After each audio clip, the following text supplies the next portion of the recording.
Good evening, salutations, and Happy New Year to you from your friends at the Sunday Spin.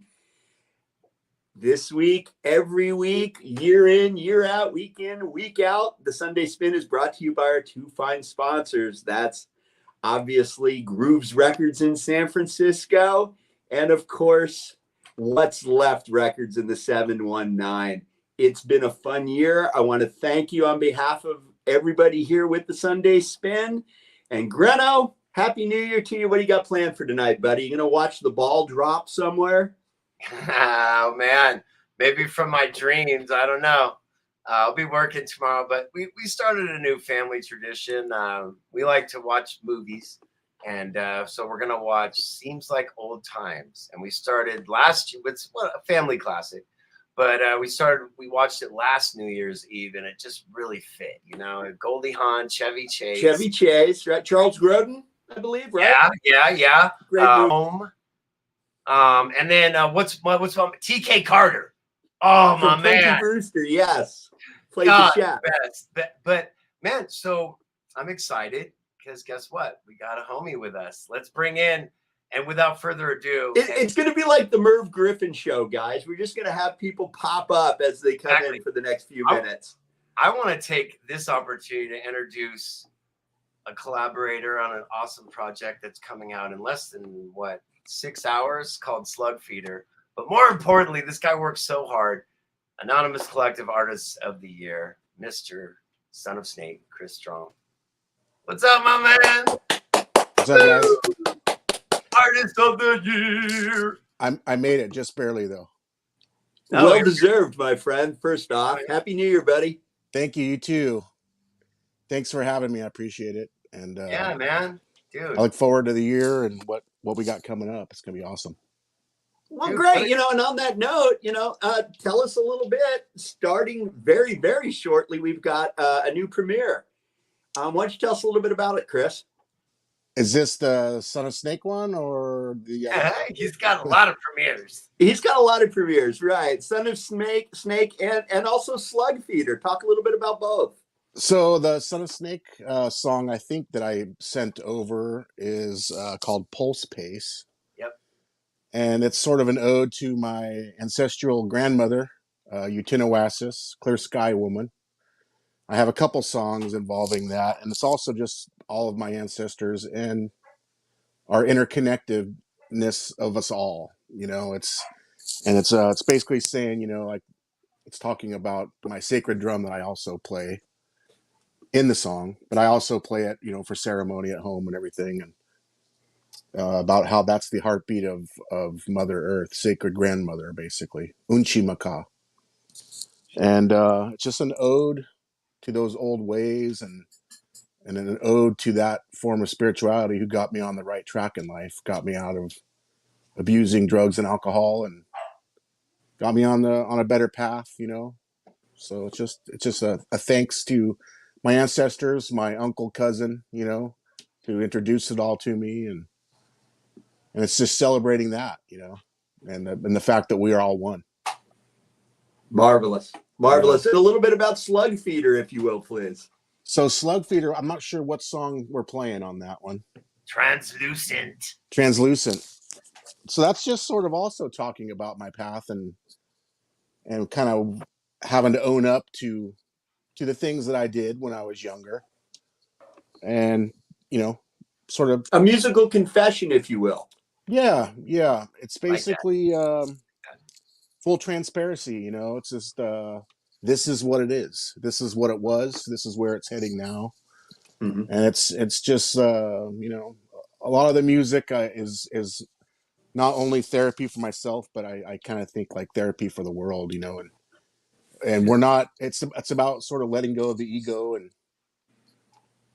and we all have something to give, every single one of us, whether it's music or cooking meals for your family, whatever it is, you know, drawing a picture, hosting a show like you guys do. You know, it's just part of the story, you know, it's part of the story. And that's what all of my songs tend to be, whether it be the Slug Feeder or Son of Snake. Is just it's just it's my experiences, and you know, so, and Well, it's I'm also gonna people. Go ahead, sorry. I'm going to embarrass you for a second, Chris, because again, you know, as Artist of the Year, you definitely a well-deserved title. Um, Thank you. I want to thank you personally for what you've meant to the label itself, Yeah.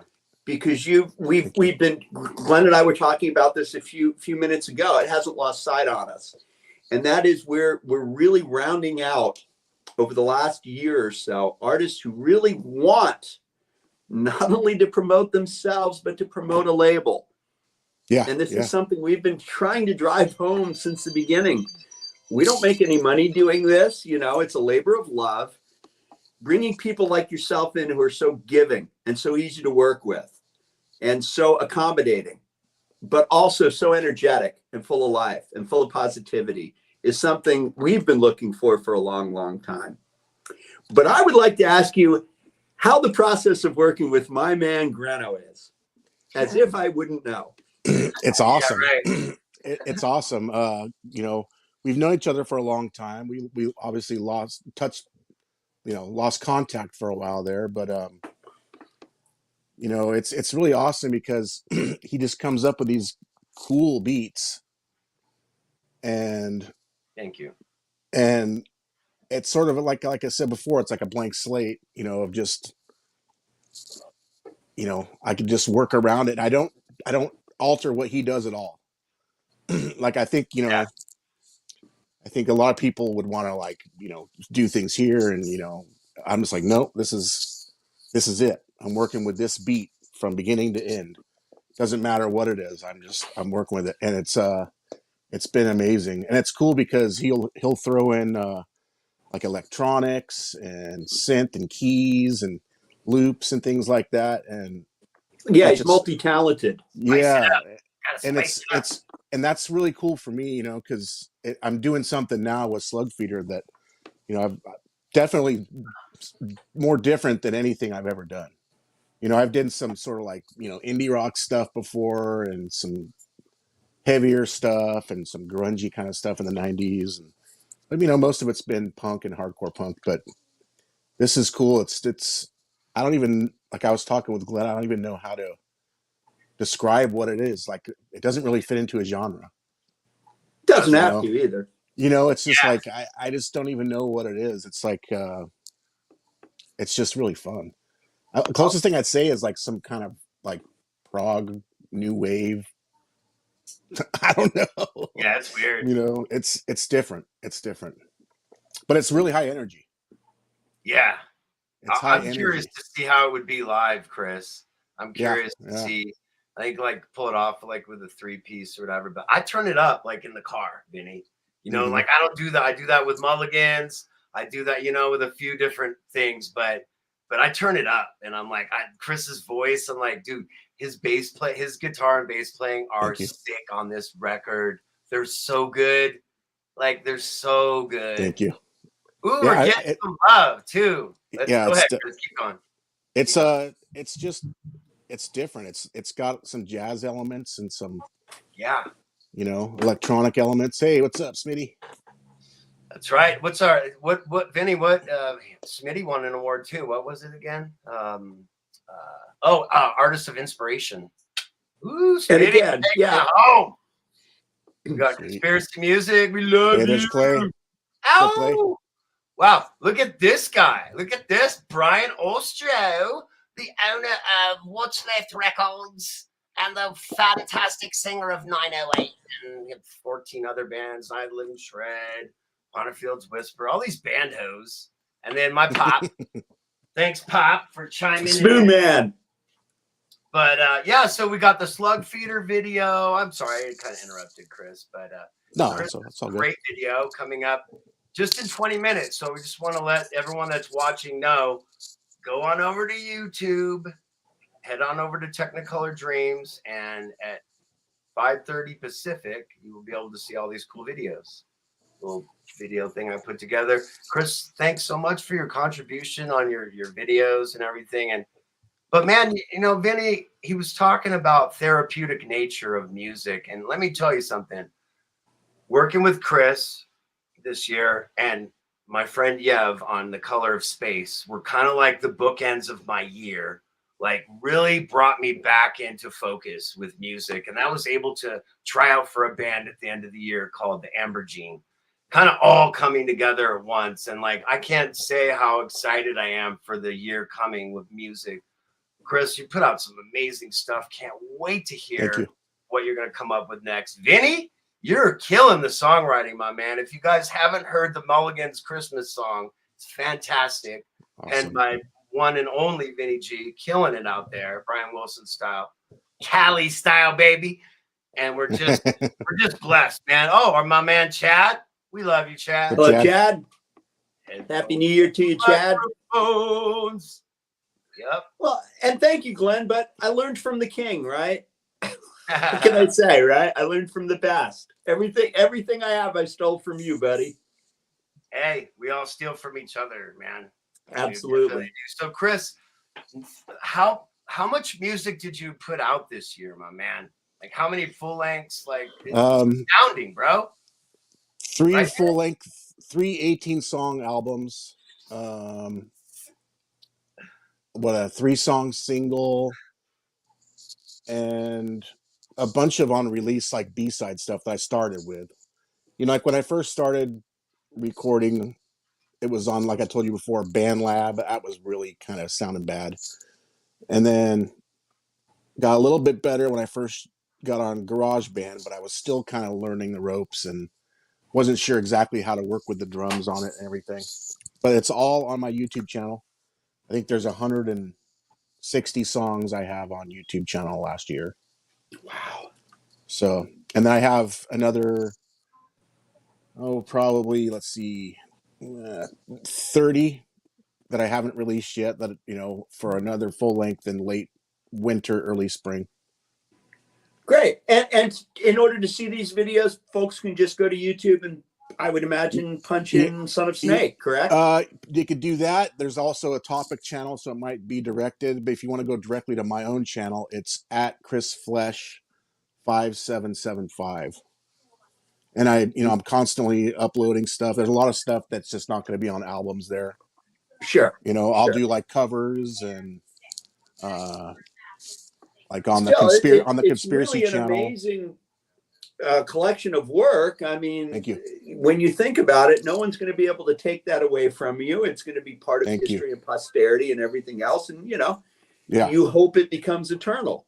One thing I can tell you, Chris, is your music is eternal. People will be listening to Son of Snake 10, 15, 20 years from now.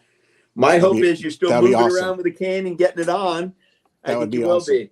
Yeah, I will be. I'll definitely need a cane the way my hip is. Dude, we got a legend on the house. Woo! Legends of the 64. Can you hear me? Yeah. Yeah. Yeah, brother. Happy New Year, Shag. Yeah, looking good, Shag. Hell yeah. Where's my thumb? There's my thumb. Thumbs up. and it really is a beautiful time, because here it is, New Year's Eve, and we have, you know, Father Time going away and Baby New Year coming in. Rick was last year's winner of Anonymous Collective's Artist of the Year. So it is kind of a passing of the baton tonight. So kind of Miss America's last day, Rick. You got anything to say about your tour of the last year as AC's Artist of the Year? I'm just happy to be a part of this whole bunch of misfits, man. Hell yeah. Yeah. But I appreciate the honor, Your Honor. Classic. We all know that one. Shag bringing in the Cheech and Chong. Yeah. That's awesome. We're getting a lot of Happy New Year. Yeah. Happy New Year. It's great to see you, Shag. Awesome, man. So Shag, I want to ask you, since we have you, I know you're Yeah. always working on music and all that. What's coming up next, man? What's coming down the pike? Well, I'm currently working on forming my dream band. All right. I don't know, man.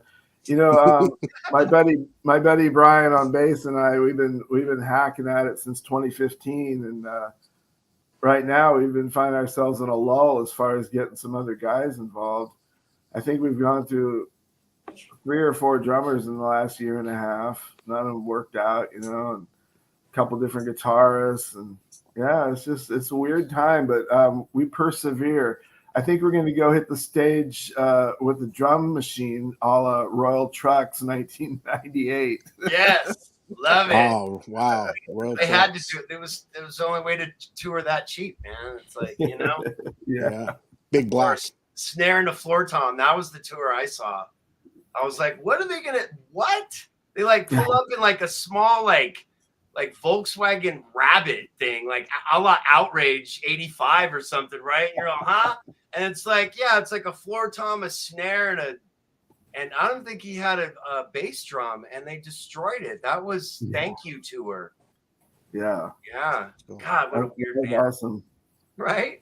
Well, that's cool, Shag. I mean, I know you and Brian, like, that's a real like melding of the minds. Like, you guys have done, you know, a lot of work together. And he's just a really good bass player. You know, it just your styles fit so well together. Yeah, we just have a really easygoing camaraderie, you know. Makes it all work. Hey, I wanted to show you guys something real good. I don't know if you can see this. Can you see the can? It's colorful. Yeah, well, it says Rohnert Park Brewed. It's the old Rohnert Park sign. Remember the friendly city? Oh, yeah. It's that logo or that shape and everything, but Rohnert Park Brewed. Yeah, it's Old Kaz Brewery, Rohnert Park, man. So are you from Sonoma County? Yeah, he's in Windsor, Chris. Oh, okay. Yeah. Okay. Yeah, I was a Santa Rosa native. Now I'm in Coos Bay, Oregon, but just moved up here right after the fires a few years back. Yeah. So yeah, we used to call Rohnert Park rodent puke when I was a kid, you know. Yeah. But that was like one of the jokes about, you know, the town rivalries, you know. Well, I know when I moved up here, it wasn't exactly what I expected. Greno and Rob had moved up here the year before, and so I had come up in '89. They were here in '88, and you know, I was thinking something cool like Chico or Davis or Santa Cruz, some kind of cool like college scene, you know? Yeah. And I get up here and it's Rohnert Park. We live in B section. Right? Yeah. That's like my buddies have a band that they've started years ago, and they're called M section. That's what they used to practice. Totally. Yeah. That's funny. I think I remember them. Yeah, they play the luchador masks. Yeah, that's my old guitar players in that band. Nothing would be open too. Though you'd have Domino's Pizza when we lived in the dorms. Be Domino's Pizza or the donut shop. Like that's it. That's all you had. Like there wasn't even Pizza Hut or all that. It was just Domino's. Oh, but there was Roma's. Oh yeah. Oh yeah. 250. I forgot about that. Yeah, slice and a Coke for $2.50. You can't beat that. Gosh. And then Rafa's was killer. That was a great. Wow. Yeah. Vince is shaking his head like, you know, Rafa's, huh? Oh yeah. Up right there. Wow, that's right. Into the beginning. Wow, that was a cool little spot. What was the record store that was right around the corner there? Remember? I mean, it definitely wasn't like Last Record quality or like, but in Katati. Yeah, it was at the Crossroads. It was at the Crossroads shopping center. It wasn't Recycle, but you know what I mean. It was. It was Backdoor Records. Yes, Backdoor. Yeah. And they moved. Remember, they were on like East Katati, and then they moved to a bigger spot. Yeah.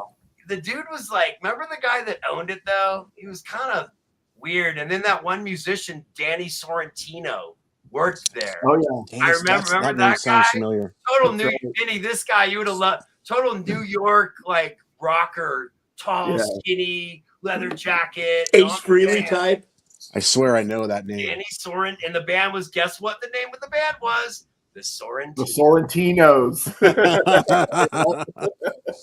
Nice. I remember Backdoor because when they closed, they liquidated their inventory, and I went in there. Yeah. And I remember exactly what I bought that night. I bought 2 Heart albums and 2 Little Feat albums. Yes. I have a buddy that went there for that when they liquidated all that too. I remember that. We Yeah. used to play it in at the beginning, later became Sweet Lou's. And we played there quite a few times at Sweet Lou's, next door to the old biker bar that we used to play at sometimes. Spanky's. Spanky's. Yeah. Yeah. When I was in Snag, we got banned pretty much from playing there because a TV broke, a bunch of tables broke, and this is, hardcore punk band playing it. And the big biker bouncer wanted to kick all of our butts. We're just like, hey, man. Oh, dude, Grano, do you remember the one and only time we got a gig at Spanky's? Yes. We showed up. This was in Freeloaders. We had Rob on drums and Dave on bass. And we get to Spanky's. We're expected to play from 9 to 1. And Dave, and we're getting set up. I mean, we're bringing equipment in, and he tells us, "Oh, I have to be to work at 11."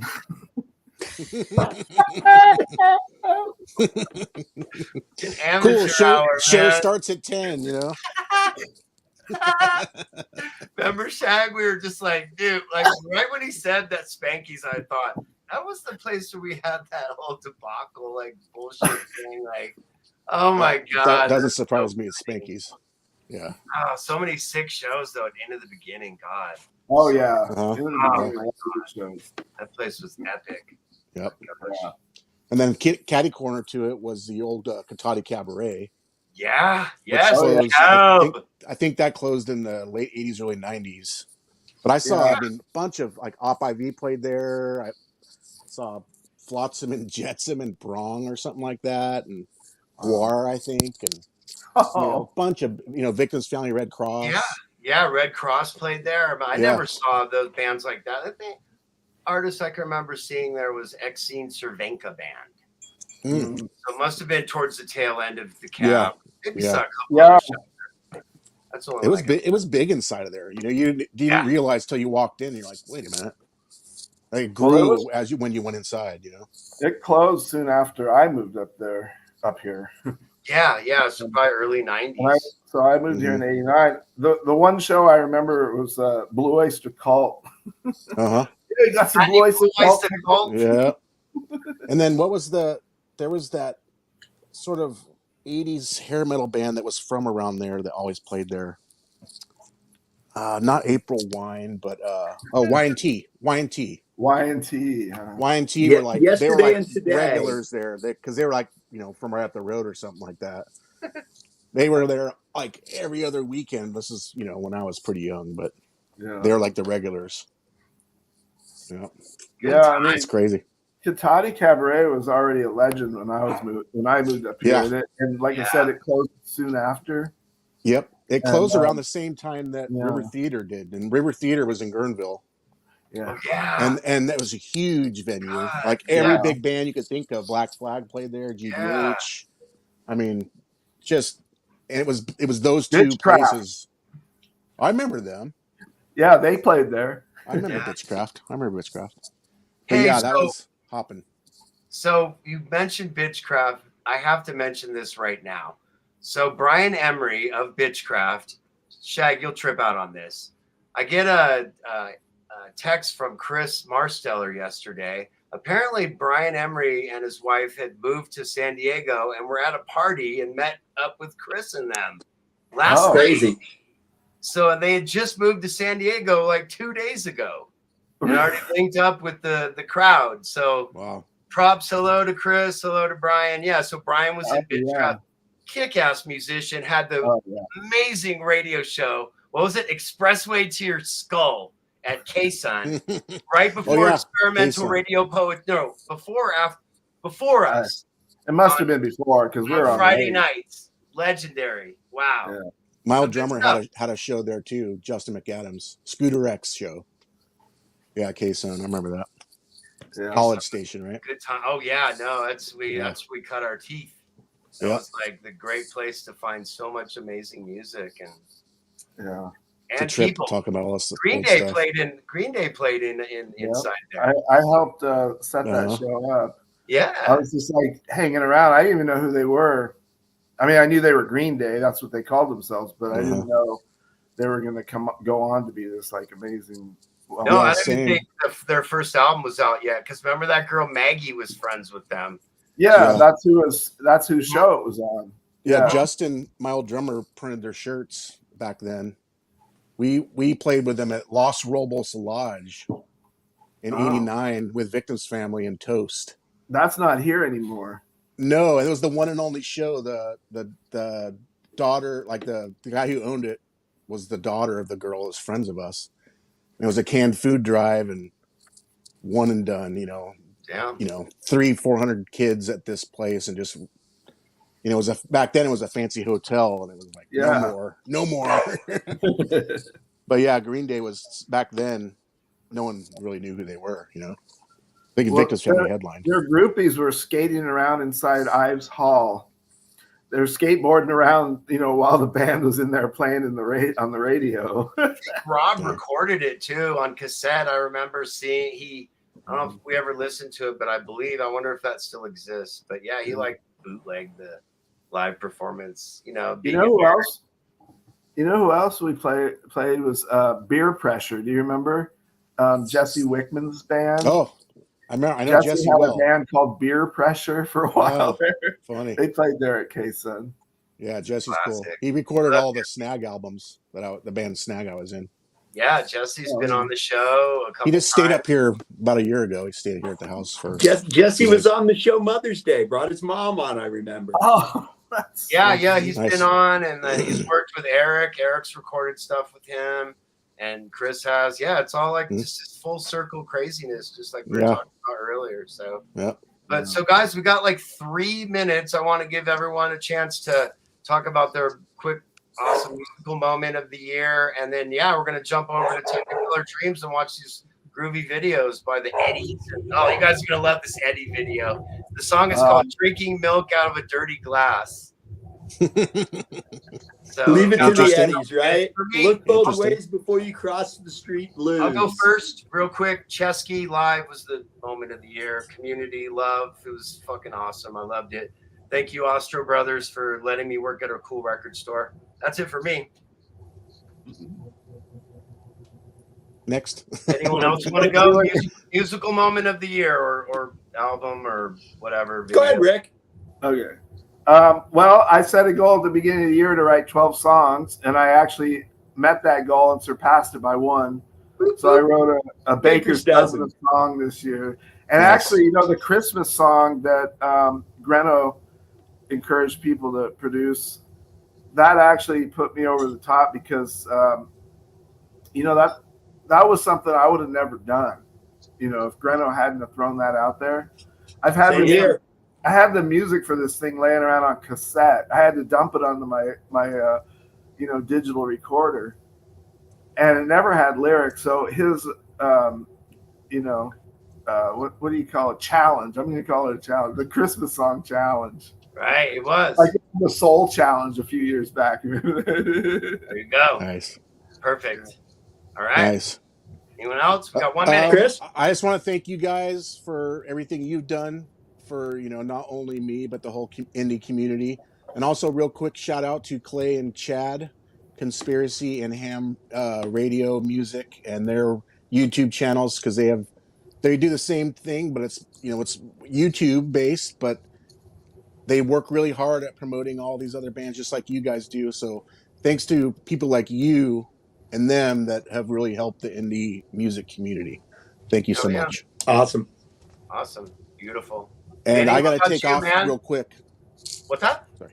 I have to jump off. Yeah, no, Chris, we appreciate Happy New Year, brother. We'll see you next year. It's been a long week, and it continues to be so. So I'm going to go take care of business here. Stay blessed, brother. Appreciate you. Thanks for having me. Nice to meet you, Rick.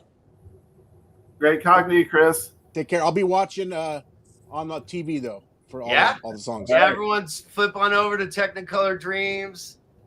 And Vinny, I need your moment, though. I'll see you guys.